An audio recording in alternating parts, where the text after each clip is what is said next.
Right guys, in what's still a rarity, we've actually got journalists writing semi-decent articles relating to net zero, or Save the Planet, Freeze Your Granny as it should be called. This being called out is always good news, even if they obviously do miss some massive elephants in the room, but at least I guess they're actually talking about it. Of course, it's not going to be something the BBC will ever mention, so the sheep who just watched that will still believe the propaganda, but opinion pieces like this will make some who see it start asking questions where they usually wouldn't.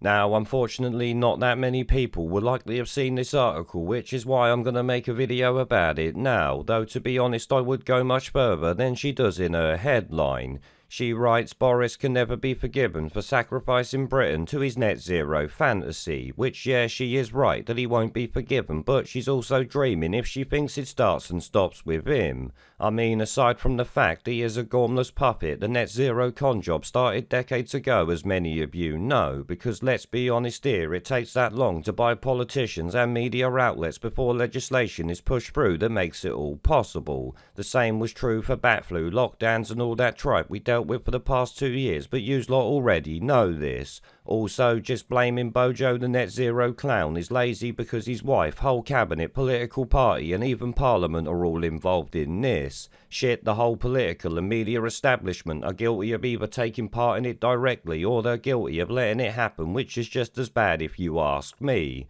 The media, for instance, love claiming they hold power to account, as you've likely heard, but really all they do is pump out propaganda while running damage control for corrupt politicians and their special interests. This is why it's good to see Alison Pearson calling out at least some of this bollocks, because not only is she right, but we need more people to see what's going on so they start to fight against it. This cost of living crisis with energy bills rising and all of that is actually a great way to make people wipe the media bullshit from their eyes. As you know, most people ignored net zero tripe before now because they thought it didn't affect them. They thought it was all political talk that really wouldn't do anything to their day-to-day life. This many still think is the case because much of the media are running around blaming Russia when, as I've said before, energy prices had been predicted to rise in like October last year, you know, before Russia did bloody anything. All we need to do is get more people putting two and two together, because net zero by 2030 or even 2050 requires the end of all fossil fuel use, despite the UK causing less than 1% of global emissions, making it obviously pointless.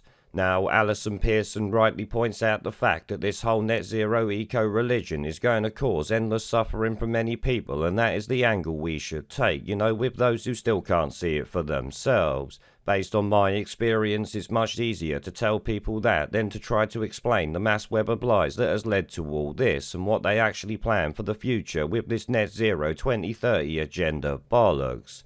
This usually makes them ask more questions, which then leads on to the next question and the next until they see for themselves what it's all about. You can't force them to see what they don't want to, and the more you push, the less they trust you, because most people don't like to be told that they have been right grafted, royally turned over like some fucking yank buying London Bridge. Yep guys, as you know, it was exactly the same with bat flu for what, nearly 2 years. We could tell people something that was blatantly obvious throughout 2020 and even 2021, yet we would be completely ignored.